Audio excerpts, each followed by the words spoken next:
உம்முடைய கிருபையும் இரக்கமும் எங்களோடு இருப்பதற்காக நன்றி செலுத்துகிறோம். எங்களை மறவாதவர், எங்களை கைவிடாதவர், எங்களை விட்டு விலகாதவராய் நீர் இருப்பதற்காக ஸ்தோத்திரம் ஆண்டவரே. உடைய பிள்ளைகள் ஒவ்வொருத்தர் வாழ்க்கையிலும் நீர் செய்த நன்மைகளுக்காக நன்றி செலுத்துகிறோம். தொடர்ந்து பாதுகாப்பதற்காக நன்றி செலுத்துகிறோம் ஆண்டவரே. ஆண்டவரே, கடைசி வரை எங்களை வழிநடத்த போகிற தேவனாய் இருப்பதற்காக நன்றி செலுத்துகிறோம் ஆண்டவரே.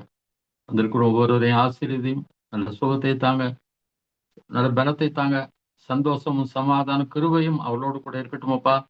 குடும்பங்களிலே அருமையான கிரிகளை செய்யும், மகத்தான கிரிகளை செய்யும். எந்தெந்த காரியத்தில் அவர் சோர்ந்து இருக்கிறார்களோ, வேதனையோடு இருக்கிறார்களோ, அந்த காரியங்களை நாம் மாற்றித்தாங்க. பூர்ண சந்தோஷமும் பூர்ண சமாதானமும் குடும்பங்களிலே வர கிருபை செய்யுமப்பா. இதனால் செய்தியும் நீர் ஆசீர்வதித்தாரும், கிருபையாய் எங்களை வெளிப்படுத்தாரும். இயேசு கிறிஸ்துவை நாம் கேட்கிறோம், நல்ல பிதாவே, ஆமென். அப்போஸ்தலனாகிய பவுல் பிலிப்பியருக்கு எழுதின நிருபம். இப்போ பிலிப்பு சபைக்கு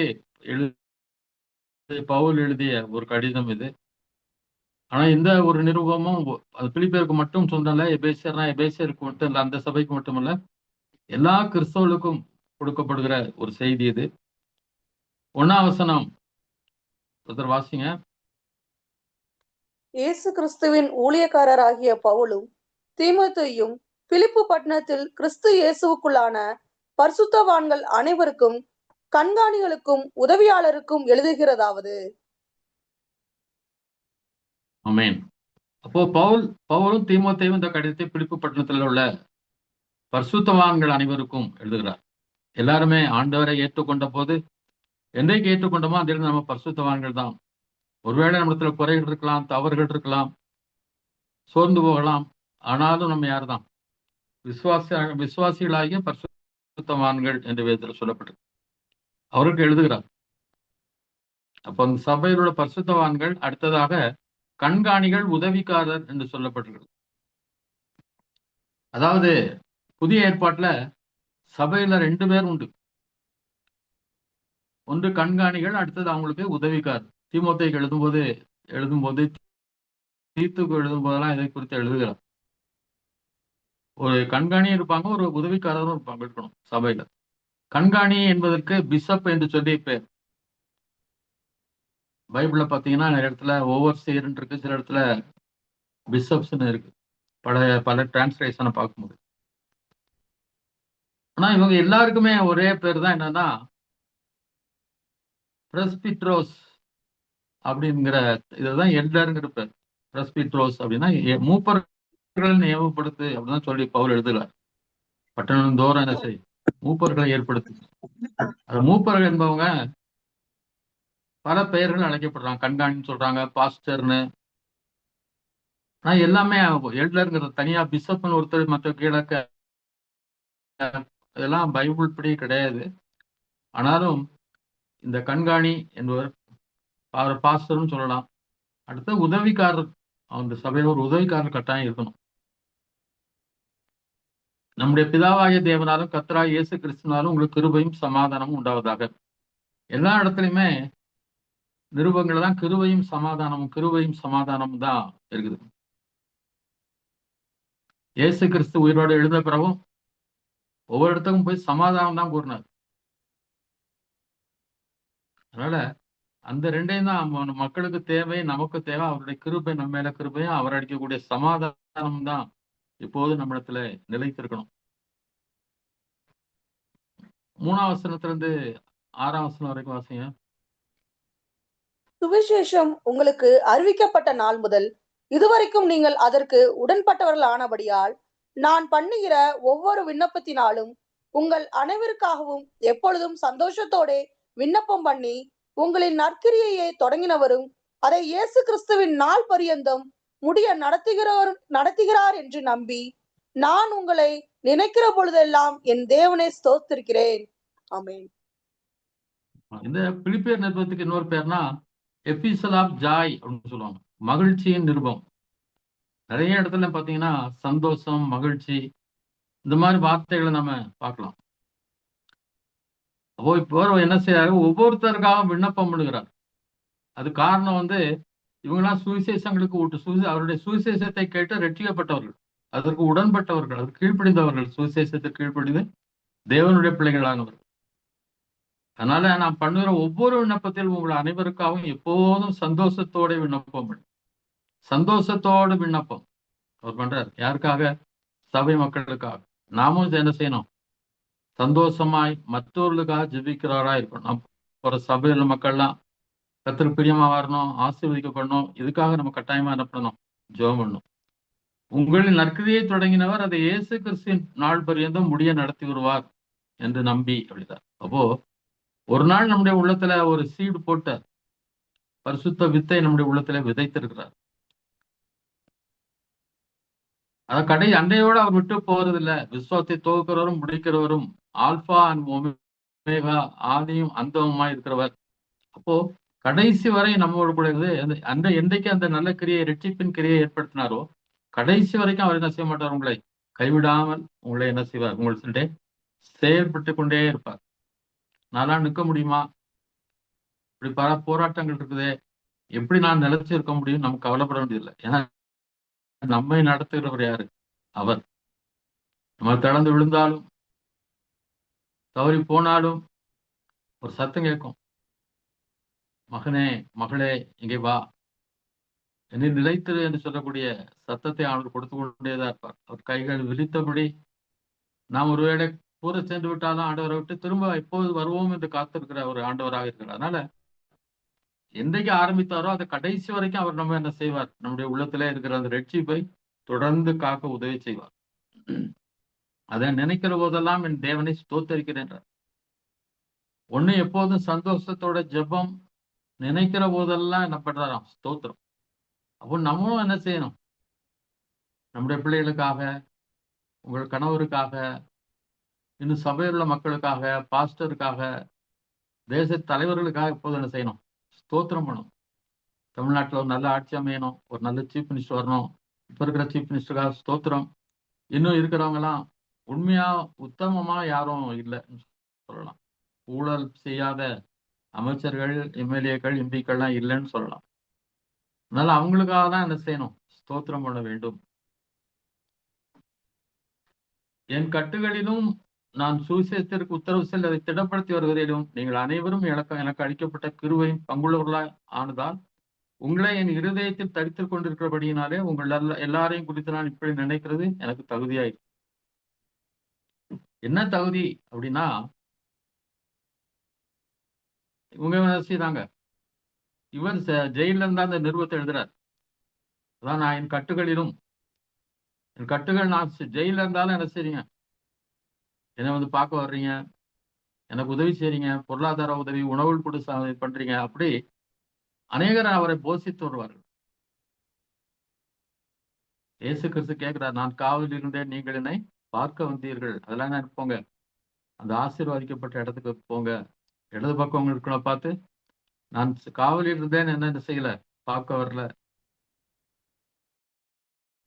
அதனால அப்படிப்பட்டவங்களுக்காக ஜெபம் பண்றது, அப்படிப்பட்டவங்களை பார்க்கறதுலாம் ரொம்ப சிறந்ததாக இருக்கும். நீங்கள் எனக்கு படிக்கப்பட்ட கிருபையில் பங்குள்ளவர்களானதால் இவருடைய ஊழியம் வந்து சுவிசேஷ ஊழியம் பண்றது, சபைகளை ஸ்திரப்படுத்துதல்.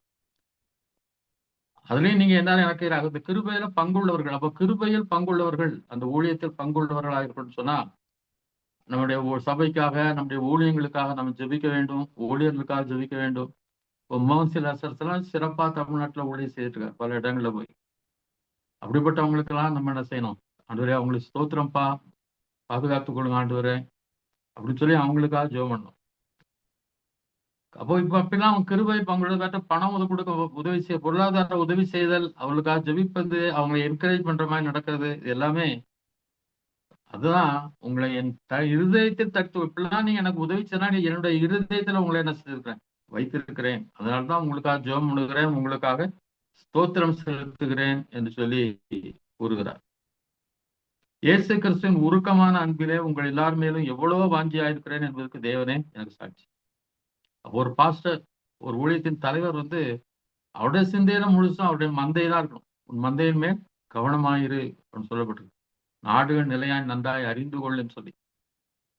இப்போ நமக்கு கீழே யாராவது நம்ம வச்சு ஊழியம் செய்வோமானால், ஒரு சிலர் ஊழியமா இருக்கலாம், வாலிபர் ஊழியமா இருக்கலாம், அல்லது பெரியவர்கள் அழைச்சி ஊழியம் செய்யலாம். என்ன ஊழியம் செய்தாலும் அந்த உருக்கமான அன்பிலே இயேசு கிறிஸ்து உருக்கமான அன்புள்ளவர். அந்த அன்பு எனக்கு கொடுக்கறதுனால நான் என்ன செய்றேன், உங்க மேல வாஞ்சியா இருக்கிறேன், உங்க மேல விருப்பமா இருக்கிறேன் அப்படின்னு சொல்லி சொல்வதை பார்க்கலாம். 9, 10, 11 வாசிங்க. 9, 10, 11. மேலும் உத்தமமானவைகளை நீங்கள் ஒப்புக்கொள்ளத்தக்கதாக உங்கள் அன்பானது அறிவிலும் எல்லா உணர்விலும் இன்னும் அதிகம் அதிகமாய் பெருகவும் தேவனுக்கு மகிமையும் துதியும் உண்டாகும்படி இயேசு கிறிஸ்துவினால் வருகிற நீதியின் கனிகளால் நிறைந்தவர்களாகி.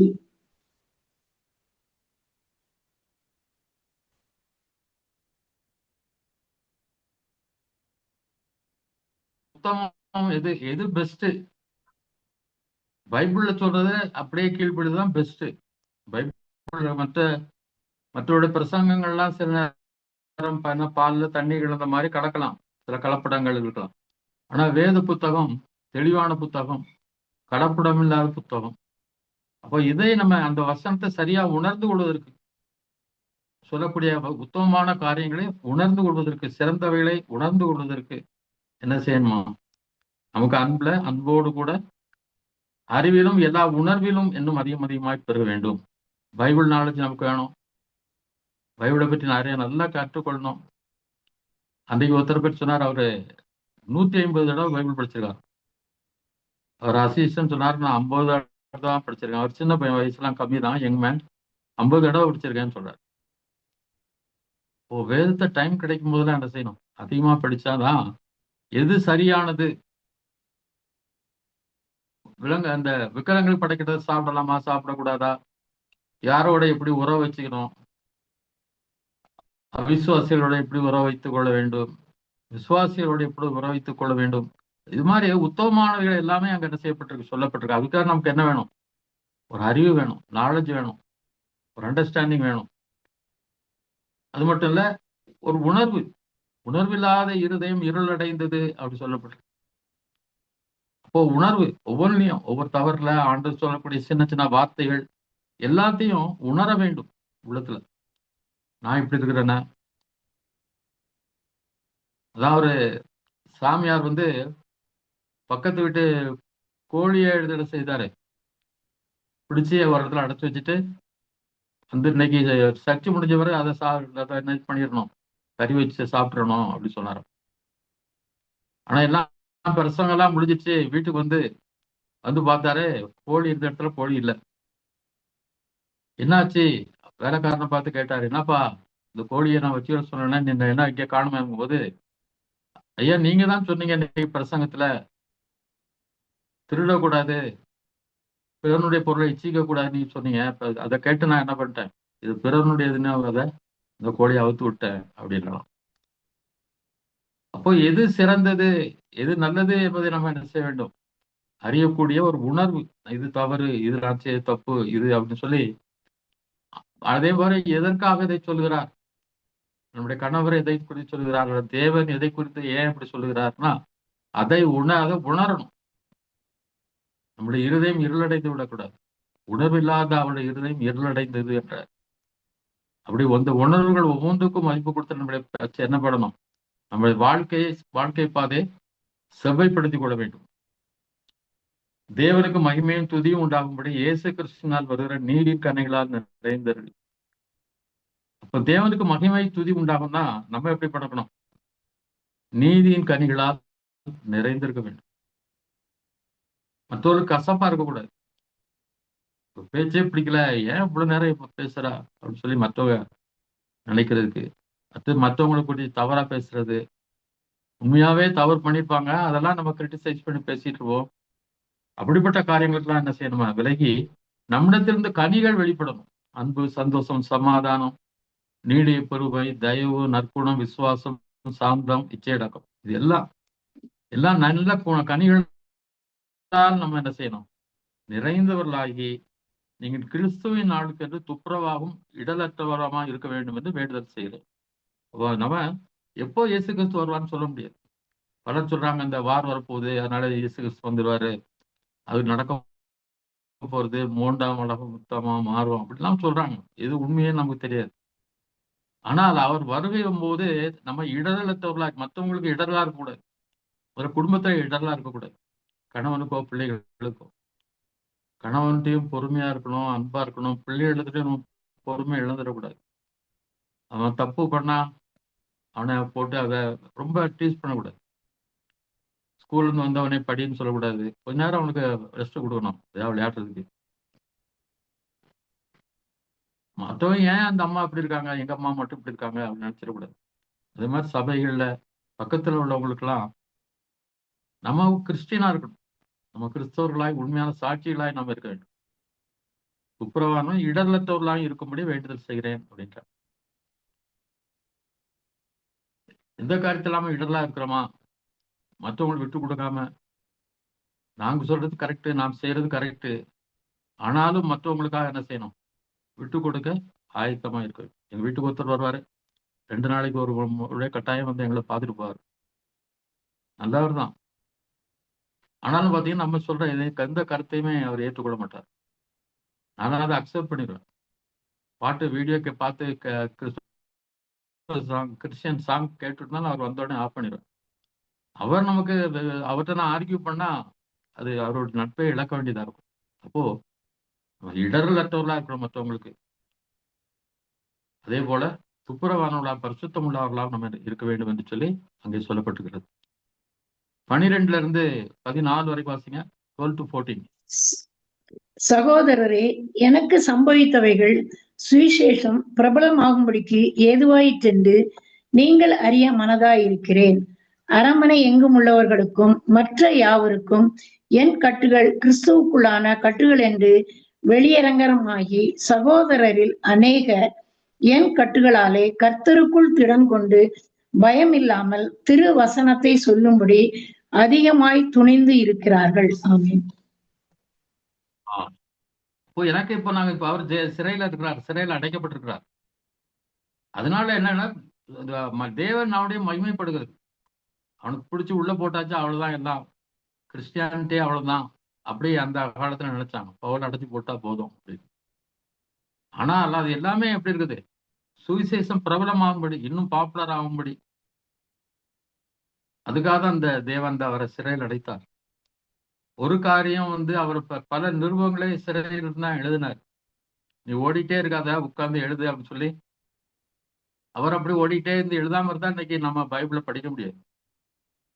அப்போ சில காரியங்களை தேவன் செய்கிறார்னு சொன்னா நம்மை பாதிக்கக்கூடியதா, நம்மை வேதனைப்படுத்தக்கூடியவங்களா இருந்தாலும் அது நன்மைக்கு ஏதுவாக மற்றவங்களுக்கு ஆசீர்வாதமானதாக இருக்கும் என்று சொல்லி நம்ம உணர்ந்து கொள்ள வேண்டும். அரண்மனை எங்கும் உள்ளவர்களுக்கும் மற்ற யாவருக்கும் என் கட்டுகள் கிறிஸ்துவுக்குள்ளான கட்டுகள் என்று வெளியரங்கமாகி, அந்த அரண்மனை முழுதும் இருக்கிற காவலர்கள் மற்றவங்க எல்லாம் இவன் தப்பு பண்ணிட்டு வரல, ஏதோ பிரச்சனை பண்ணிட்டு வரல, அதுக்காக சிறையில் அடைக்கப்படல, இயேசு கிறிஸ்து நாமத்தினால்தான் அவன் சிறையில் அடைக்கப்பட்டிருக்கான் எல்லாரும் புரிந்து கொண்டார்கள். அநேகர் என்ன செய்தாங்களாம், பவுல் உள்ள போயிட்டார், இனிமேல் நம்ம தான் என்ன செய்யணும் அப்படின்னு சொல்லி கர்த்தருக்குள் திடன் கொண்டு பயம் இல்லாமல் திருவசனத்தை சொல்லும்படி அதிகமாய் துணிந்திருக்கிறார். அப்போ நிறைய பேர் பவுல் உள்ள போனதுனால கதை முடிஞ்சிட்டு சாத்தான் நினைப்பான். ஆனா அப்படி முடியாது. தேவனுடைய திட்டத்தை, அவர்களுடைய திட்டத்தை எவனும் மாற்ற முடியாது. அதனால இப்போ சைனாவில் பாத்தீங்கன்னா 2030 அதிகமான கிறிஸ்தவ வாழக்கூடிய ஒரு நாடு ரஷ்யாவா மாறிடுன்றாங்க, சீனா அப்படி மாறிடுன்றாங்க, பல நாடுகளை சொல்றாங்க. ஏன்னா சீக்கிரமா கிறிஸ்தவ நாடுகளாய் மாறிவிடும் அப்படின்னு. இப்போ நிறைய பேர் தைரியமா அவனை அடைச்சு போட்டாலும் கடவுளுடைய திட்டத்தை எவனும் என்ன செய்ய முடியாது, தகர்க்க முடியாது. அவர் சித்தம் என்னவோ அதான் இல பூமியில நிறைவேறும். அதனால இது தைரியமா அவங்க என்ன செய்யல, சோர்ந்து போங்க. மற்றவங்களாம் தைரியப்பட்டு என்ன செய்யறாங்க, அந்த சுவிசேஷத்தை அறிவிக்க ஆரம்பிக்கிறார்கள்.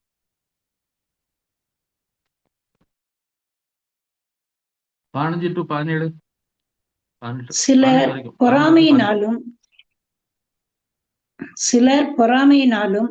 விரோதத்தினாலும் சிலர் நல் மனதினாலும் கிறிஸ்துவை பிரசங்கிக்கிறார்கள். சிலர் என் கட்டுகளோடு உபத்திரவத்தையும் கூட்ட நினைத்து சுத்த மனதோடு கிறிஸ்துவை அறிவியாமல் விரோதத்தினாலே அறிவிக்கிறார்கள். சுவிசேஷத்திற்காக நான் உத்தரவு சொல்ல ஏற்படுத்தப்பட்டவன் என்று அறிந்து சிலர் அன்பினாலே அறிவிக்கிறார்கள். இதனால் என்ன? வஞ்சகத்தினாலாவது உண்மையினாலாவது எப்படியாவது கிறிஸ்து அறிவிக்கப்படுகிறார். அதனால் சந்தோஷப்படுகிறேன், இன்னமும் சந்தோஷப்படுவேன். ஆமென்.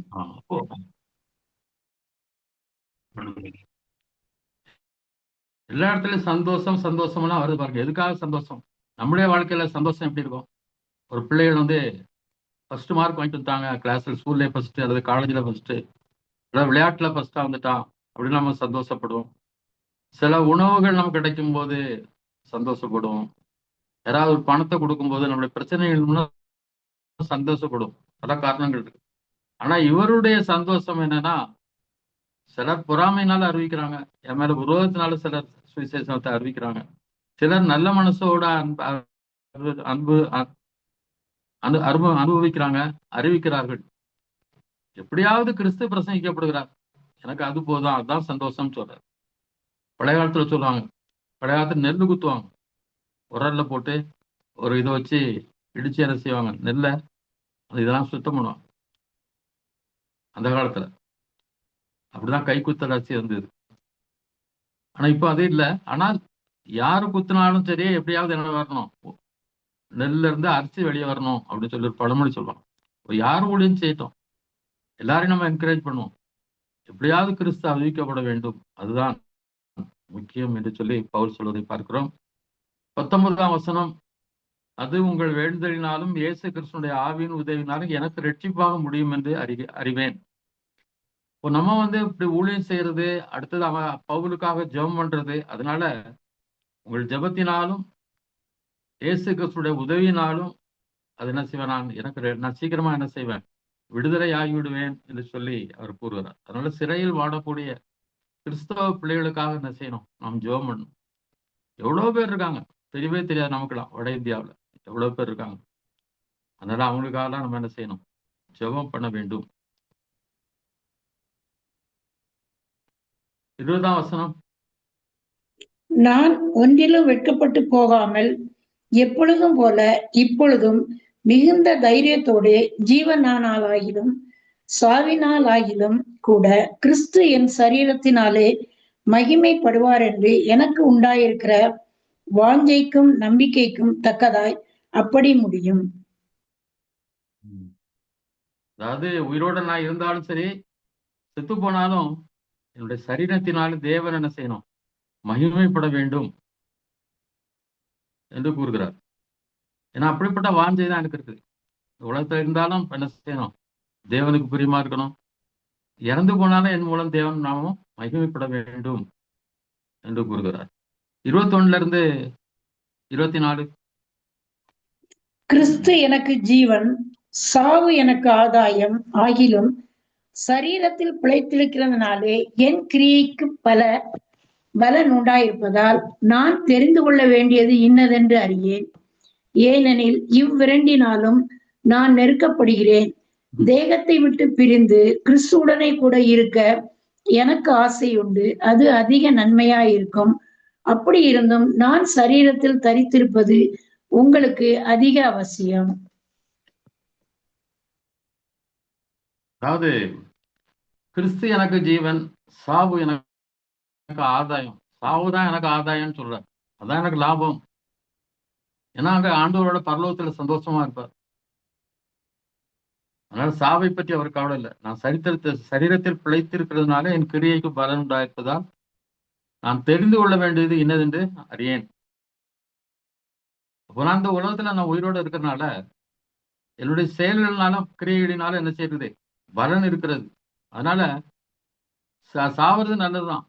அதுல சொல்றாரு, ஏனெனில் இவ்விரண்டினால் நெருக்கப்படுகிறேன், தேகத்தை விட்டு பிரிந்து கிறிஸ்துவுடனே கூட இருக்க எனக்கு ஆசை உண்டு, அது அதிக நன்மையாயிருக்கும். இந்த ரெண்டு என்ன இருக்குது, சாவு செத்துட்டா நல்லா இருக்கும், இல்ல ஊழியம் செய்யணும் கட்டாயம் அப்படிங்கிற 2 நாள் நெருக்கப்படுகிறேன். அது நான் தேகத்தை விட்டு பிரிந்து கிறிஸ்துவனை கூட இருக்க எனக்கு ஆசை உண்டு, அதிக நன்மையாயிருக்கும். அப்படி இருந்து நான் சரீரத்தில் தரித்திருப்பது உங்களுக்கு அதிக அவசியம். ஏன்னா நான் செத்து போயிடலாம், உனக்கு ஒன்றும் பிரச்சனை இல்லை. ஆனா நான் உயிரோட இருந்தா என்ன எப்படி இருப்பேன்? இருப்பது உங்களுக்கு அதிக அவசியம் சொல்றார். உங்களுக்கு முக்கியம். ஏன்னா நான் உங்களை வந்து என்கரேஜ் பண்ணி, உங்களை தைரியப்படுத்தி, திடப்படுத்தி உங்களை செய்வேன். நீங்க சோர்ந்து போக மாட்டீங்க. அதனால நான் உயிரோடு இருக்கிறது நல்லது. அது அதிக அவசியம் அப்படி சொல்றார்.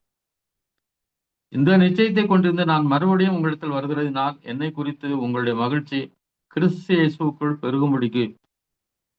அப்ப இந்த நிச்சயம் நான் உயிரோட இருக்கிறது மற்றவங்களுக்கு பெனிஃபிட், மற்றவங்களுக்கு ஆசீர்வாதம். அதனால இந்த நிச்சயத்தை நான் வைத்துக்கொண்டு உங்களை மறுபடியும் என்ன செய்யறேன்? இந்த பிலிப்பி பட்டணத்துக்கு நான் வருகிறேன். அதனால உங்களுடைய மகிழ்ச்சி கிறிஸ்து இயேசுவுக்குள் பெருகும்படிக்கு உங்கள் விசுவாசத்தின் வர்த்தனைக்காகவும் சந்தோஷத்துக்காகவும் நான் பிழைத்து உங்கள் அனைவரோடு கூட இருப்பேன் என்று அறிந்திருக்கிறேன். அப்போ உங்களுடைய விசுவாசம் வர்த்தனை ஆகணும். இன்னும் அப்படியே இருக்கக்கூடாது. வர காலம் செல்ல செல்ல ஆண்டவர் நமக்கு செய்த செயல்கள், நம்முடைய ஜெபத்தை கேட்டிருக்கிறார், நம்ம குடும்பத்தை ஆசீர்வதித்திருக்கிறார், உயர்த்தி இருக்கிறார். இதுதான் நமக்கு தெரியும். அப்போ இன்னும் வர வர நம்முடைய விசுவாசம் என்ன செய்யணும்? பெருக வேண்டும். அதே போல விசுவாசத்தின் வர்த்தனைக்காகவும் மகிழ்ச்சிக்காகவும் என்ன செய்யறேன்? உங்கள் அனைவரோடும் கூட நான் இருப்பேன் என்று சொல்கிறார். இது புரியும் நினைக்கிறேன். உங்களுடைய விசுவாசம் விருத்தி அடையும்படி உங்கள் சந்தோஷத்துக்காக நான் என்ன செய்யறேன்? இன்னும் உயிரோடு இருக்க விரும்புகிறேன். அதனால உங்களிடத்துல வர்றேன். நான் வந்தாதான் உங்களுக்கு என்ன உண்டாகும்? நான் பேசி உங்களை சந்தோஷப்படுத்துவேன், உங்களை திடப்படுத்துவேன், தைரியப்படுத்துவேன். அதனால நான் உயிரோடு இருக்கிறது நல்லது அப்படின்னு சொல்றாரு. 27ஆம் வசனம், 28ஆம் வசனம். நான் வந்து உங்களை கண்டாலும் நான் வராமல் இருந்தாலும் நீங்கள் ஒரே ஆவியிலே உறுதியாய் நின்று ஒரே ஆத்துமாவினாலே சுவிசேஷத்தின் விசுவாசத்திற்காக கூட போராடி எதிர்க்கிறவர்களால் ஒன்றிலும் மறலாதிருக்கிறீர்கள் என்று உங்களை குறித்து நான் கேள்விப்படும்படி எவ்விதத்திலும் நீங்கள் கிறிஸ்துவின் சுவிசேஷத்திற்கு பாத்திரராக மாத்திரம் நடந்து கொள்ளுங்கள். நீங்கள் மறலாதிருக்கிறது அவர்கள் கெட்டு போகிறதற்கும் நீங்கள் ரட்சிக்கப்படுகிறதற்கும் அத்தாட்சியாய் இருக்கிறது. இதுவும் தேவனுடைய செயலே. ஆமென். இப்போ நான் வந்து பவுல் வந்து பவுலை பார்த்தாலும் பார்க்காவிட்டாலும் நீங்க என்ன செய்யுங்க? எல்லாரும் ஒரே ஆவியில உறுதியாய் நின்றுங்க. தைரியமா உறுதியா இருங்க. அடுத்ததாக சுவிசேஷத்தின் விசுவாசத்திற்காக கூட போராடி. கிறிஸ்தவ வாழ்க்கைங்கிறது போராட்டம் தான். நிச்சயமா போராட்டம் தான். ஏன் இப்படியாலும் நடக்குது? இப்ப தொடர்ந்து தொல்லையா இருக்குதே, ஏதாவது ஒண்ணு நடந்துட்டு இருக்குதே அப்படின்னு சொல்லி நம்ம யோசிக்கலாம். ஆனா அது ஒரு போராட்ட வாழ்க்கை. கிறிஸ்தவ வாழ்க்கைங்கிறது போராட்ட வாழ்க்கை. அதனால போராடி கொண்டேதான் இருப்பான் சாத்தான். யார் மூலமா கிரியை செய்து கொண்டே இருப்பான். அதனால நீங்க என்ன செய்யுங்க? உங்களை யாராவது எதிர்த்தாலும் என்ன செய்யுங்க? ஒரே ஆவியில இருந்து ஒரே ஆத்மாவோட தைரியமா என்ன செய்யுங்க? செயல்படுங்கள். எதிரையும் நீங்க என்ன செய்யக்கூடாது? மருளக்கூடாது. மருளுதுன்னா பயப்படுறது. எதுலயும் நீங்க என்ன செய்யக்கூடாது? பயந்து விடக்கூடாது. அதான் கிறிஸ்துவின் சுவிசேஷத்துக்கு பாத்திரமாய் நடந்து கொள்ளுதல். மற்றவருடைய மிரட்டல், உருட்டல் இதுக்கெல்லாம் பயப்படாம இருக்கும்போது நம்ம சுவிசேஷத்திற்கு பாத்திரராக தகுதி உள்ளவர்களாக இருக்கிறோம். நீங்கள் மருளாது இருக்கிறது அவள் கெட்டு போகிறதுக்கு அவர் நீங்கள் ரட்சிக்கப்படுவதற்கும் அத்தாட்சியா இருக்கிறது. இதுவும் தேவனுடைய செயல். நீங்க பயப்படாமல் இருக்கும்போது அவர்கள் கெட்டு போவார்கள். ஆனா உங்களுக்கு அது ரட்சிப்பாக முடியும். இது ஏற்படுத்துறது யார்தான்? தேவன் தான் இந்த பிரச்சனைகளை, எதிர்ப்புகளை அனுப்புகிறார். ஒரு சமீபத்துல கேள்விப்பட்டோம். ஒரு ஸ்டேட்ல ஒரு பாஸ்டரை பிடிச்சி சாணியை வாயில திருத்தி மூத்தரை தட்டு குடிக்க வச்சு ஊத்தி அப்படிலாம் பல வேதனைகள் படுத்திருக்காங்க. அது தேவனுக்கு தெரியாமல் இல்லை. தேவனுக்கு தெரியும். அந்த சில காரியங்களா அலோவ் பண்ற. அதனால அது தேவனுடைய செயல்தான். தேவன் தான் இதை நடத்துகிறார். இந்த ஒரே ஒரு நிமிஷம். ஒரு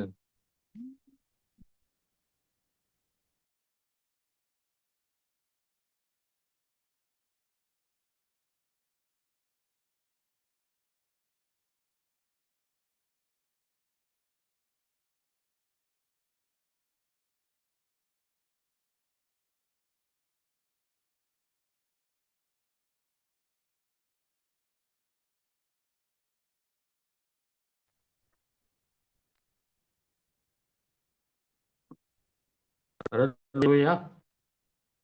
அப்போ நம்ம பயப்படாமல் இருக்கிறது அவர் கெட்டு போறதுக்கும் நம்ம ரட்சிக்கப்படுறதுக்கும் ஒரு அத்தாட்சி, ஒரு உறுதி. இதுவும் யார்தான்? தேவன் தான் என்ன செய்யறாரு? இவைகள் தான் அனுமதிக்கிறார். ஏனெனில் கிறிஸ்துவனிடத்தில் விசுவாசத்திற்கு மாத்திரமல்ல, அவர் நிமித்தமாக பாடுபடுவதற்கும் உங்களுக்கு அருளப்பட்டிருக்கிறது. என்ன அருள் கிடைக்குது நமக்கு அப்படின்னு சொன்னா, அவருக்காக விசுவாசிக்கிறதுக்கு அது மாத்திரமல்ல, அவருக்காக பாடுபடுவதற்கும் என்ன செய்யப்பட்டிருக்கிற தேவன் இதை அனுமதிக்கிறார். நீங்கள் என்னிடத்தில் கண்டதும் எனக்குண்டு இப்பொழுது கேள்விப்படும் போராட்டமே உங்களுக்கு உண்டு. இப்போ பவுலுடைய போராட்டம்லாம் பயங்கரமான போராட்டம். அந்த அளவுக்கு நமக்கு போராட்டம் வராது, வேற போராட்டம்லாம் உங்களுக்கு வராது அப்படின்னு சொல்லி அங்கே சொல்லுவதை நாம் பார்க்கிறோம். அடுத்ததாக 2ஆம் அதிகாரத்துல 1-3 வாசிங்க.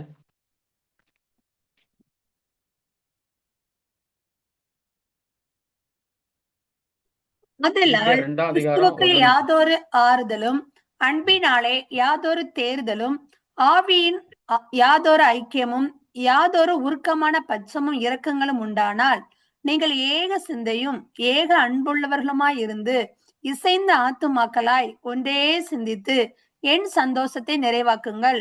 ஒன்றையும் வாதினாலாவது வீண் பெருமையினாலாவது செய்யாமல் மனத்தாழ்மையினாலே ஒருவரையொருவர் தங்களிலும் மேன்மையானவர்களாக எண்ண கடவர்கள். அப்போ கிறிஸ்துவனால நமக்கு என்ன கிடைக்குது? ஆதல் கிடைக்குது, தேர்தல் கிடைக்குது, ஒரு ஃபெல்லோஷிப், ஒரு ஐக்கியம் நமக்கு இருக்குது அவரோடு கூட. இன்னும் உருக்கமான பட்சம் இரக்கங்களை தான் நமக்கு நம்ம மேல ஆண்டவர் என்ன செய்திருக்கிறார்? வைத்திருக்கிறார். அதனால நீங்கள் எல்லாரும் என்ன செய்யுங்க? ஏக சிந்தையும் ஏக அன்பு உள்ளவருமாய் இருந்து இசைந்த ஆத்மாக்களாய் ஒன்றையே சிந்தித்து என் சந்தோஷத்தை நிறைவாக்குங்கள். இப்போ சிந்தை முதலாவது குடும்பத்துக்குள்ள, சபைக்குள்ள, எல்லா இடத்துலையும் என்ன இருக்கணும்? ஒரு ஒருமனப்பாடு வேணும். இந்த ஒருமனப்பாடு வேணும்னா எல்லாரும் ஒன்னையே சிந்திக்கணும் அப்படின்னு சொல்றாரு. எல்லாரும் எப்படி ஒன்னையே சிந்திக்க முடியும் அப்படின்னா, தேவனுடைய மகிமையை மட்டுமே எதிர்பார்க்கணும். என்னுடைய சபையும் மூலம், என்னுடைய வாழ்க்கையும் மூலம் தேவனுடைய மகிமை வெளிப்படணும். அப்படி ஒரே சிந்தை, அந்த சிந்தை தான் இருக்கணும். மற்ற எதை குறித்து நான் நினைச்சக்கூடாது. சில நேரங்கள்ல பாஸ்டரோ சபையிலையோ பிரச்சனைகள்லாம் வரலாம். அதெல்லாம் அப்படி கவலைப்படாம, நாம எதுக்காக தேவன் அழைத்தாரோ அந்த சித்தத்தை என்ன செய்யணும்? நிறைவேற்றுவதற்கு ஒரே சிந்தை உள்ளவர்களாய். ஏன்னா சபையிலனா எங்கேயுமே ஒரு டார்கெட்லாம் பிக்ஸ் பண்றது கிடையாது. ஒரு டார்கெட் பிக்ஸ் பண்ணோம், இந்த வருஷத்துல நம்ம புதுசா ஒரு 50 பேரை கொண்டு வரணும் அப்படி ஒரு தரிசனம் இருந்தால் எல்லாரும் சேர்ந்து என்ன செய்யணும்? தனித்தாள் ஊழியம் மற்றவங்க எல்லாம் செய்து அந்த சபையை என்ன செய்யலாம்? பெருக செய்யலாம், வளர செய்யலாம். இல்லை ஒரே சிந்திச்சு என்ன சந்தோஷத்தை நிறைவாக்குங்க, ஒரே சிந்தை உங்களுக்கு இருக்கட்டும் அப்படின்றார். ஒன்றையும் வாதினாலாவது வீண் பெருமையினாலாவது செய்யாமல் மனத்தாழ்மையினாலே ஒருவரையொருவர் தங்களிலும் மேன்மையானவராக எண்ண கடவர்கள். அதான் ரொம்ப முக்கியம். மற்றவங்களின் தாழ்மையை குறித்து அங்க எழுதியிருக்கிறார். வீண் பெருமைக்கு இடம் கொடுக்காதீங்க. அதுக்கு பதிலாக மனத்தாழ்மையினாலே ஒருவரை ஒருவர் தங்களிலும் மேன்மையாக இவங்க மற்றவங்களும் என்னோட மேல. நான் 50 வருஷமாச்சு ஊழியத்தை ஆரம்பிச்சு நடத்தி இப்ப 50ஆவது வருஷம் தொடங்கியிருக்கேன். அதனால நான் மற்றவங்களெல்லாம் அற்பமா நினைக்க கூடாது, குறைவாய் நினைக்க கூடாது. மற்றவங்கள என்னை விட மேன்மையானவர்கள் தான் நம்ம என்ன செய்யணும்? நினைக்க வேண்டும். அவனவன் தனக்கானவைகள பிறருக்கானவைகளையும் நோக்குவானாக. எல்லாம் எனக்கு இதான் பிடிக்கும், எனக்கு இதுதான் நடக்கும், இப்படிதான் இப்படி உட்கார, இந்த இடத்துல உட்காரதான் பிடிக்கும், இதை சாப்பிட்றதான் எனக்கு பிடிக்கும் அப்படின்னு சொல்லி நம்முடைய விருப்பத்தை எல்லாம் என்ன செய்யணும்? விட்டு விட வேண்டும். அப்பதான் குடும்பத்துல அன்பு வரும், சபையிலையும் சரியான ஒருமனப்பாடு வரும். மற்றவங்க எப்படி இருக்கணும்? நல்லா இருக்கணும், மற்றவங்க ஆசீர்வதிக்கப்படணும் நம்மளை போல அப்படிங்கிற பிறருக்கான சிந்தை நமக்கு அவசியம் இல்லையா? உன்னிடத்தில் அன்பு கூறுவர்கள் பிறனிடத்திலும் அன்பு கூறுவாயாகன்னு சொல்லியிருக்கிறார். அப்போ நம்ம பிறருக்கான நன்மைகளுக்காக சில காரியங்களை நம்ம என்ன செய்யணும்? விட்டு கொடுவோம். நான் சொன்ன மாதிரி அவர் ரொம்ப நேரம் நல்லா பேசுவார், நல்ல மனுஷன் தான், எங்களுக்கு சப்போர்ட்டா இருப்பாரு. பட் அவருடைய எல்லாமே கான்ட்ரடிக்டா இருக்கும். நம்ம சொல்றது எல்லாம் வேற மாதிரி சொல்லுவார். அப்ப நம்ம ஒரு நாள் முகத்தை காட்டி நீங்க சொல்றது தப்புன்னு சொன்னா அடுத்த நாள் அவர் வீட்டுக்கு வர மாட்டார், நம்மளுடைய நட்பு போயிடும். அப்போ அவரை உயர்வா நம்ம நினைக்கணும். வயசு குறைஞ்சவரா இருந்தாலும் இத நமக்கு அன்புதான் முக்கியம். அதனால விட்டு கொடுத்து ஒரு அந்த கிறிஸ்துவ இயேசு என்ற சிந்தை நமக்கு என்ன செய்யணும், இருக்கணும். அது எப்படிப்பட்ட சிந்தை நம்ம பார்க்கிறோம் 5ஆம் வசனத்திலிருந்து 8ஆம் வசனம் வரைக்கும். கிறிஸ்து இயேசுவில் இருந்த சிந்தையே உங்களிலும் இருக்க கடவுது. அவர் தேவனுடைய ரூபமாயிருந்தும் தேவனுக்கு சமமாய் இருப்பதை கொள்ளையாடின பொருளாக எண்ணாமல் தம்மை தாமே வெறுமையாக்கி அடிமையின் ரூபம் எடுத்து மனுஷர் சாயலானார். அவர் மனுஷ ரூபமாய் காணப்பட்டு மரண பரியந்தம், அதாவது சிலுவையின் மரண பரியந்தமும் கீழ்ப்படிந்தவராகி தம்மை தாமே தாழ்த்தினார்.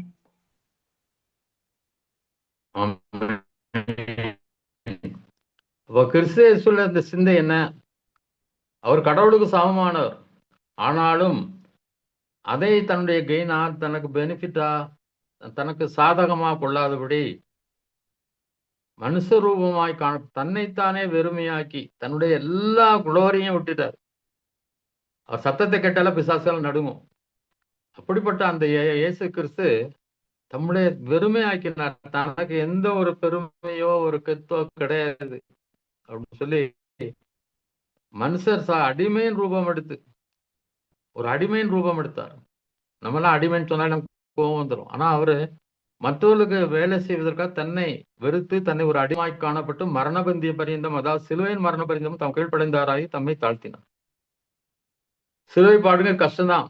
சிலுவை பாடுக்கு முதல் நாள்லாம் அவர் எவ்வளவு கதையை அழுதார். இந்த பாத்திரம் முடிந்தா உங்க சித்தமானால் நீங்கட்டும் சொல்லி. ஆனாலும் ஆண்டவருக்கு தேவன் அவருக்கு சத்தம் கீழ்ப்படியல. அவர் சொன்னதுக்கு ஏற்றுக்கொள்ளவில்லை. நீ சிலுவையில் போய் தான் ஆகணும் என்று சொல்ல அர்ப்பணித்ததாலே அவர் என்ன செய்தார்? அதற்கு கீழ்ப்படிந்தவராகி தம்மை தாமே தாழ்த்தினார். அப்போ கீழ்ப்படிதல் இருந்தாதான் தாழ்த்த முடியும். குடும்பத்திலேயும் அப்படிதான். ஈகோ தான் எல்லாத்தையும் கெடுக்குதுன்னு சொல்லுவாங்க. நான் பெரிய இவ்வளவு செய்திருக்கிறேன், நான் ஒரு மனைவி, அவரை கீழ்ப்படியணும், அப்படி இல்லை. நம்ம எந்த அளவுக்கு நம்ம குடும்பத்துல நம்மை தாழ்த்துகிறோமோ, விட்டு கொடுக்கிறோமோ, அந்த அளவுக்கு அது அந்த குடும்பத்துக்கு ஆசீர்வாதமா இருக்கும். அவர் கீழ்ப்படிந்ததுனாலதான் இன்னைக்கு நாம ரட்சிக்கப்பட்டிருக்கிறோம். அப்போ நாமும் நம்ம என்ன செய்யணும்? தாழ்த்த வேண்டும். 9ஆம் வசனத்துல ஆதலால் தேவன் எல்லாவற்றிற்கும் மேலாக அவரை உயர்த்தி, எல்லாத்துக்கும் மேல அவரை அந்த சீட்டார் உயர்த்தினார். ஏன்னா சிலுவைக்கு கீழ்ப்படுகிறதுங்கிறது ஈஸியான காரியம் இல்லை. சிலுவையில் அடிக்கப்படுறது, பேதர் அடிக்கப்பட்டார், மற்றவங்க சிலர் அடிக்கப்பட்டாங்க, சில சீடர்கள்லாம். ஆனால் அவங்க மனிதர்கள். இவர் அப்படி இல்லை, தேவாதி தேவன், தேவனுக்கு சமமானவர். அவர் கீழ்ப்படிந்ததுனால தேவன் என்ன செய்தாராம்? அவரை எல்லாவற்றிற்கும் மேலாக உயர்த்தினார். இயேசுவின் நாமத்தில் வானோர் பூதலத்தோர் பூமியின் கீழானாருடைய முழங்கால் யாவும் முடங்கும்படிக்கு பிதாவாகிய தேவனுக்கு மகிமையாக இயேசு கிறிஸ்து கர்த்தர் என்று நாவுகள் யாவும் அறிக்கை பண்ணும்படிக்கும் எல்லா நாமத்திற்கும் மேலான நாமத்தை அவருக்கு தந்தருளினார். எப்போ எந்த அளவுக்கு நம்ம கீழ்ப்படியலன்னு சொன்னா அந்த அளவுக்கு கர்த்தர் நம்ம என்ன செய்வார்? நிச்சயமாக உயர்த்துவார். நீடிய பொறுமை, சாந்த குணம், அப்படிப்பட்ட கன்னிகள் நிறைந்தோலாம் என்ன செய்யணும்? நம்ம இருக்கணும். அதனால அவரை எல்லா நாமங்களுக்கும் மேலான நாம உயர்த்தி எல்லாவற்றையும் அவருக்கு என்ன செய்தார்? அவர் கீழ்ப்படுத்தினார் என்று சொல்லி நம்ம அங்க பாக்குறோம். 12ஆம் வசனம் வாசிங்க. ஆதலால் எனக்கு பிரியமானவர்களே, நீங்கள் எப்பொழுதும் கீழ்ப்படுகிறபடியே நான் உங்களுக்கு சமீபமாய் இருக்கும் பொழுது மாத்திரமல்ல, நான் தூரமாய் இருக்கிற இப்பொழுதும் அதிக பயத்தோடும் நடுக்கத்தோடும் உங்கள் ரட்சிப்பு நிறைவேற பிரயாசப்படுங்கள்.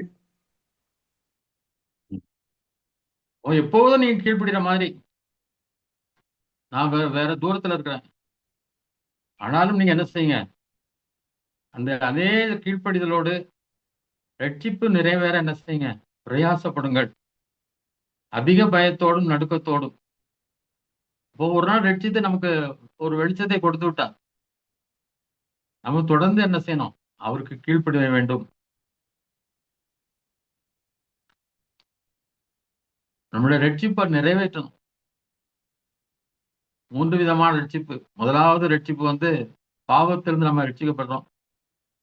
2வது பாவத்தின் தண்டனையிலிருந்து நம்ம விடுதலை பெறுறோம். இந்த உலகத்துல பரிசுத்தமா வாழ்றதுக்கு நம்ம உதவிகள் இருக்குது. பரிசுத்த ஆவியானவர் நம்மோடு கூட இருக்கிறார். வேத புத்தகத்து மூலம் ஆண்டவர் பேசுறாரு. தேவனும் இயேசு கிறிஸ்து நமக்காக வேண்டிக் கொண்டிருக்கிறார். பிதாவானவரும் நம்மை நோக்கி கொண்டிருக்கிறார். அதனால நமக்கு என்னென்ன விருப்பத்தை நமக்கு பயத்தோடு நடுக்கத்தோடு ரட்சிப்பு நிறைவேறணும். ரட்சிப்பை இழந்துடக்கூடாது எக்காரணத்தை கொண்டோம். அதுதான் ஒரு ரட்சிப்பு நிறைவேற பிரயாசப்படுங்கள் என்று சொல்லுகிறார். முயற்சி பண்ணும். எல்லாம் கடவுள் பார்த்துக்குவாருன்னு இருக்க முடியாது. அப்படி நாம தோல்வி அடைந்து விடுவோம். 13ஆம் வசனம். ஏனெனில் தேவனே தம்முடைய தயவுள்ள சித்தத்தின்படி விருப்பத்தையும் செய்கையையும் உங்களில் உண்டாக்குகிறவராய் இருக்கிறார்.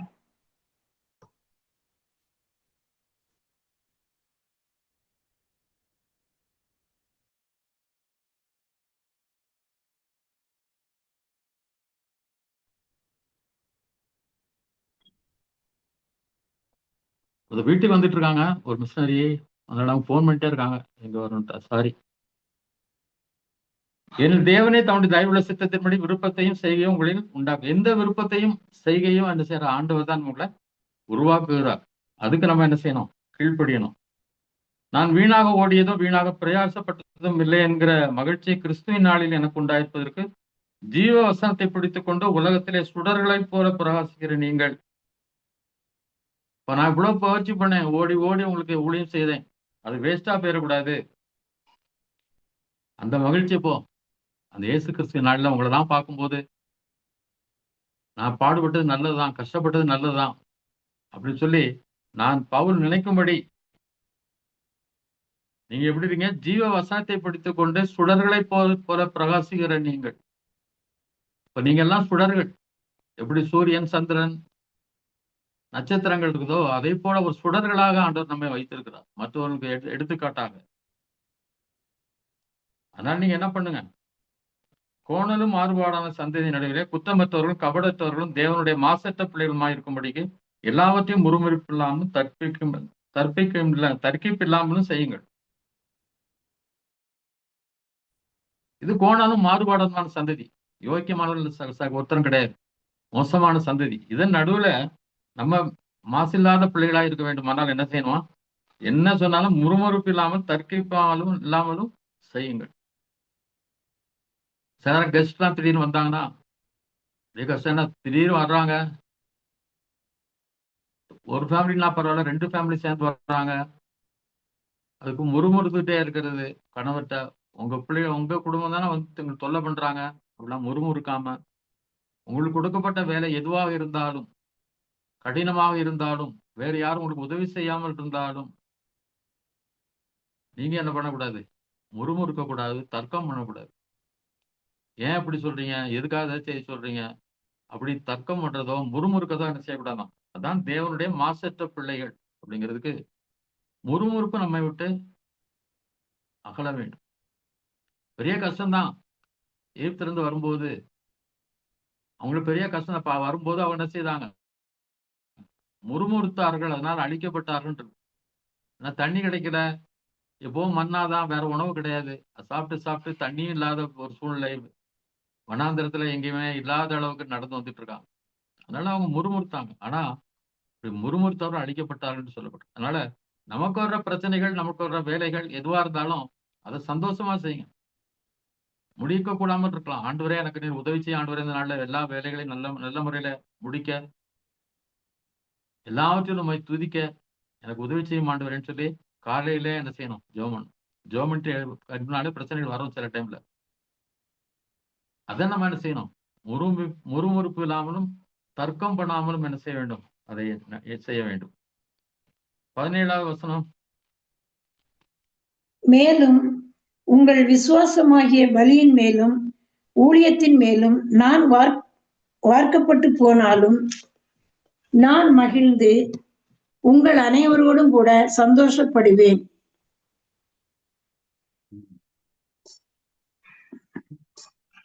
உங்க ஊழியத்து மேல நான் என்ன செய்யறேன்? வார்க்கப்பட்டு போகிறது அப்படின்னா டோட்டல் லைஃபே ஆண்டவர் அதுக்காக என்ன செய்தாரு? ஆண்டவருக்காக பவுல் ஊற்றி விட்டார். முழு வாழ்க்கையும் யாருக்கு தான்? அவருடைய ஊழியத்தை செய்வதற்காக ஊற்றப்பட்டு விட்டேன். நான் வார்க்கப்பட்டு போனாலும் நான் மகிழ்ந்து உங்கள் அனைவரோடு கூட சந்தோஷப்படும். அப்போ நான் என்ன செய்வேன்? உங்களுக்காக நான் சேவை செய்து மறிக்கிறேன். அதுல அவருக்கு என்ன செய்தான்? அதுக்காக நான் சந்தோஷப்படுகிறேன் என்று கூறுகிறார். இது நிமித்தம் நீங்களும் மகிழ்ந்து என்னோடு கூட சந்தோஷப்படுங்க. எப்பவும் ஹாப்பியா இருங்க. அதை இதை நினைச்சு கவலைப்படாதீங்க. எல்லாத்தையும் ஆண்டவர் பொருட்படுத்திக் கொள்வார். ஆனா என்னுடைய ஊழியத்துல நான் என்ன முழுமையாக என்னை ஊற்றுகிறேன் என்று சொல்லி பவுல் சொல்லுகிறார். 19-20 வாசிங்க. 21 வரைக்கும். 19-21. அன்றியும் நானும் உங்கள் செய்திகளை அறிந்து மன தேறுதல் அடையும்படிக்கு சீக்கிரமாய் தீமோத்தேயுவை உங்களிடத்தில் அனுப்பலாம் என்று கர்த்தராகிய இயேசுவுக்குள் நம்பி இருக்கிறேன். அது என்னவென்றால், உங்கள் காரியங்களை உண்மையாய் விசாரிக்கிறதற்கு என்னை போல மனதுள்ளவன் அவனையன்றி வேறு ஒருவனும் என்னிடத்தில் இல்லை. மற்றவர்கள் எல்லாரும் கிறிஸ்து இயேசுக்குரியவைகளை தேடாமல் தங்களுக்கு உரியவைகளையே தேடுகிறார்கள். ஆமென். பவுல் பார்த்தா எங்க போனாலும் அந்த சபைக்கு ஆட்கள் அனுப்பி அவங்க எப்படி இருக்கிறாங்க பார்த்துட்டு அவங்களை திடப்படுத்திட்டு வாங்க, அப்படியே ஆட்களை அனுப்புகிறார். அப்போ யார அனுப்புறாருன்னா தீமோத்தேயு. ஏன் தீமோத்தேயு அனுப்புனா அவர் சொல்றாரு, அவன் தான் என்ன போல மனசுள்ள ஒரே ஒரு ஆள் தீமோத்தேயு மட்டும்தான். மற்றவங்க எல்லாம் உலகத்துக்குரியவை தேடுகிறார்கள், கிறிஸ்துவுக்குரியவை தேடாமல் மற்ற தங்களுக்குரியவளை தேடுகிறார்கள். இன்னும் நான் நல்லா இருக்கணும், என் பிள்ளை நல்லா இருக்கணும், அவசியம்தான், கட்டாயம்தான், தேவைதான். ஆனா அதுலயே தனக்கானவர்களே தேடிக்கொண்டு மற்ற ஊழியக்காரங்கெல்லாம் போயிட்டாங்க. ஆனா பவுல் தீமோத்தேயு அப்படி இல்லை. அதனாலதான் அவனும் உங்க இடத்துல என்ன செய்யறேன்? அனுப்புகிறேன். 22ஆம் வசனத்தில், தகப்பனுக்கு பிள்ளை ஊழியம் செய்தது போல அவன் என்னுடைய கூட சுவிசேஷத்தின் நிமித்தம் ஊழியம் செய்தான். அவனுடைய உத்தம குணத்தை அறிந்திருக்கிறீர்கள். அப்பாவுக்கு மகன் ஊழியம் செய்யற மாதிரி அவன் என்ன செய்தானாம்? பவுலுக்காக ஊழியம் செய்தான். அதுதான் அவனுடைய உத்தம குணம் என்று சொல்கிறார். சபைக்கு நம்ம ஏதாவது சப்போர்ட்டா பண்ணிட்டு இருந்தா, நல்ல ஜெப ஊழியங்கள்ல, மற்ற ஊழியங்கள்ல, சுவிசேஷ ஊழியத்துல எல்லாத்துலயும் நம்ம என்ன செய்யணும்? அவங்களோடு இணைந்து செயல்படுத்தாதான் ஒரு மகனை போல மகளை போல தகப்பனுக்கு ஊழியம் செய்யற மாதிரி சபைக்கு நம்முடைய பாஸ்டர்களுக்கு என்ன செய்யணும்? நம்ம ஊழியம் செய்ய வேண்டும். ஆகையால் என் காரியங்கள் இன்னபடி நடக்கும் என்று நான் அறிந்தவுடனே அவனை அனுப்பலாம் என்று நினைத்திருக்கிறேன். நான் ஜெயில இருக்கிறேன், ரிலீஸ் ஆகிறேனா ரிலீஸ் ஆகலையா என்னன்னு எனக்கு தெரியாது. அது வந்த பிறகு நான் என்ன செய்யறேன்? அவனை உணவகத்துல அனுப்புகிறேன் என்று சொல்கிறார். 25-27. மேலும் என் சகோதரனும் உடன் வேலையாளும் உடன் சேவகனும் உங்கள் ஸ்தானாபதியும் என் குறைச்சலுக்கு உதவி செய்தவனுமான எப்பாப்பிரோத்துவை உங்களிடத்தில் அனுப்ப வேண்டும் என்று எண்ணினேன். அவன் உங்கள் எல்லார் மேலும் வாஞ்சையுள்ளவனும் தான் வியாதிப்பட்டதை நீங்கள் கேள்விப்பட்டதினாலே மிகவும் வியாகுலப்படுகிறவனுமாயிருந்தான். அவன் வியாதிப்பட்டு மரணத்திற்கு சமீபமாய் இருந்தது மெய்தான். ஆகிலும் தேவன் அவனுக்கு இறங்கினார். அவனுக்கு இறங்கினதும் அல்லாமல் துக்கத்தின் மேல் துக்கம் எனக்கு உண்டாகாதபடிக்கு எனக்கு இறங்கினார். அப்போ எப்பாப்பிரோத்தை பற்றி சொல்றாரு பாருங்க. என்னுடைய சகோதரன், உடன் வேலையாள், உடன் சேவகன், உங்கள் ஸ்தானாபதி என் குறைச்சலுக்கு உதவி செய்தான். அவ்வளவு எப்பாப்பிரோத்தை குறித்து சொல்லுகிறார். நாமும் நம்முடைய சபையில இப்படி இந்த எப்பாப்பிரோத்தை மாதிரி நம்ம என்ன செய்யணும்? இருக்க வேண்டும். அவன் உங்கள் எல்லார் மேலும் வாஞ்சையுள்ளவனும் தான் வியாதிப்பட்டதை கேள்விப்பட்டதினாலே மிகவும் வியாகுலப்படுகிறவருமாயிருந்தான். அவன் வியாதிப்பட்டான். அது மற்றவங்க எல்லாம் கேள்விப்பட்டு நீங்க வருத்தப்பட்டிருப்பீங்களே, அதுக்காக அவன் கவலைப்பட்டாராம் எப்பாப்பிரோத்தை. அவர் சுகவீனமானதுனால மற்ற சபையில் உள்ள மக்கள் எல்லாம் வேதனைப்பட்டார்களேன்னு சொல்லி, ஐயோ என்னால அவங்க எல்லாம் வேதனைப்பட்டாங்களேன்னு சொல்லி அவர் யோசித்தாராம். எவ்வளவு நல்ல குணம் பார்க்கிறோம். அவன் வியாதிப்பட்டு மரணத்துக்கு சமீபமாயது மெய்தான். ஆகிலும் தேவன் அவனுக்கு இறங்கினார். தேவன் அவனை என்ன செய்ய அவனுக்கு இறங்கி சுகம் கொடுத்தார். அவனுக்கு இறங்கினதும் அல்லாமல் துக்கத்தின் மேல் துக்கம் எனக்கு உண்டாகாதபடி எனக்கும் இறங்கினார். எப்ப அவர் தீர்த்துக்கு ஏதாவது இது நடந்துச்சுன்னா இவர் ரொம்ப வேதனைப்பட்டிருப்பார். ஆனா அவன் சுகமடைந்தனால இவருக்கு ஒரு பெரிய சந்தோஷம்.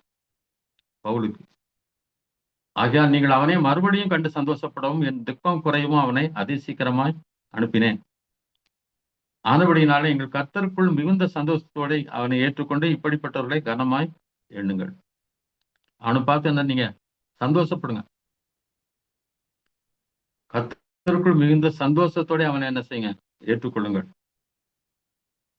ஏனெனில் நீங்கள் எனக்கு செய்ய வேண்டிய ஊழியத்திலே உங்கள் குறைவை நிறைவாக்கும்படிக்கு அவன் தன் பிராணனையும் எண்ணாமல் கிறிஸ்துவ ஊழியத்தின் நிமித்தம் மரணத்துக்கு சமீபமாயிருந்தான். நீங்க எனக்கு பிலிப்பியராகி நீங்கள் எனக்கு உதவி செய்தது போல அவனே என்ன செய்தான், தன் உயிரை கூட தியாகம் பண்ணி என்ன செய்தான், எனக்கு உதவி செய்தான், ஊழியம் செய்தான் என்று சொல்கிறார். அவன் தன் பிராணனையும் எண்ணாமல் கிறிஸ்துவின் ஊழியத்தின் நிமித்தம் மரணத்துக்கு சமீபமாயிருந்தான். இதோட 2 அதிகாரம் முடிந்தது. எந்த அளவுக்கு உங்களுக்கு யூஸ்ஃபுல்லா இருந்துச்சு எனக்கு தெரியாது. ஆனா நான் பேசிக்கா நான் சொல்லிட்டே வர்றேன். ஃபியூச்சர் காலம் செல்ல செல்ல நீங்கள் பைபிளை படிக்கும்போது காரியங்கள்லாம் நிச்சயமா புரிஞ்சு கொள்வீங்க. உங்களுக்கு எளிதாக இருக்கும். இது படிக்கிறதுக்கு ஒரு பேசிக் மாதிரி கொடுத்துருக்கனால அது எப்படியும் உங்களுக்கு யூஸ்ஃபுல்லா நிச்சயமா இருக்கும் என்று சொல்லி நம்புகிறேன். தொடர்ந்து இன்னைக்கு 16 பேர் வந்திருக்கீங்க. ரொம்ப சந்தோஷம். எனக்கு மிகுந்த ஆசீர்வாதம் நீங்க தான். உங்கள்கிட்ட பேசுறது எனக்கு மிகுந்த சந்தோஷத்தை கொடுக்கிறது. மற்ற இடங்களுக்கு போகும் தூரத்துல, ஆனா இங்க இருந்தே உங்களுடைய வேலைகளை எல்லாம் விட்டுட்டு நீங்க வந்து இந்த வார்த்தைகளை ஆர்வமா கேட்குறீங்க. அதுக்காக கர்த்தர் உங்களை ஆசீர்வதிப்பார். ஒரு நல்ல ஒரு ஊழியக்காரியாக ஒரு தேவன் உங்களை பயன்படுத்த வேண்டும் என்று நான் வாஞ்சிக்கிறேன். தேவன் நிச்சயமாக உங்களுடைய வாழ்க்கையில செய்வார். குடும்பத்துல சமாதானம் சந்தோஷம் பெருகட்டும். எல்லா நன்மைகளாலும் நிரம்பட்டும். நம்ம ஜெபம் பண்ணி முடிப்போம். எங்கள் அன்பின் தகப்பனே, நன்றியோடு ஸ்தோத்திரிக்கிறோம். உங்களுக்கு நன்றி செலுத்துகிற ஆண்டவரே. கர்த்தாவே, இருந்த பிள்ளைகளை ஒருபோதும் மறக்க மாட்டீர், கைவிட மாட்டீர். அவர்களுக்கு இருக்கிற துக்கங்கள், வேதனைகள், கண்ணீர், கவலைகள் எல்லாம் மாறட்டும். பூரண சந்தோஷம் உண்டாகட்டும். பூரண சமாதானம் உண்டாகட்டும். குடும்பத்துல ஆண்டவரே, எதிராயிருப்பவர்கள் எல்லாவற்றிலும் ஏதோ ஒரு வேதனை கொடுக்கிறவர்களெல்லாம் மாற்றுங்க. குடும்பத்துக்குள்ளே பூர்ண சமாதானம் வரட்டும். பிள்ளைகள் கீழ்ப்படியவர்களாய் மாறட்டும். கணவன்மார்கள் அன்புள்ளவர்களாய் மாறட்டும். எல்லாவற்றிலும் ஒரு பெரிய மாற்றத்தை தந்து எங்களுக்கும் நல்ல பூரண சுகத்தை தந்து காத்துக்கொள்ளும். உங்களுடைய நாமத்தினாலே உங்களுடைய பிள்ளைகளை ஆசீர்வதிக்கிற ஆண்டவரே, உம்முடைய ஆசீர்வாதம் பிள்ளைகள் தங்கியிருக்கட்டும். கிருபையும் சமாதானம் அவர்கள் பெருகட்டும். கர்த்தா தொடர்ந்து காத்துக்கொள்ளும். இயேசு கிறிஸ்து நாம் கேட்கிறோம் நல்ல பிதாவே. ஆமென், ஆமென்.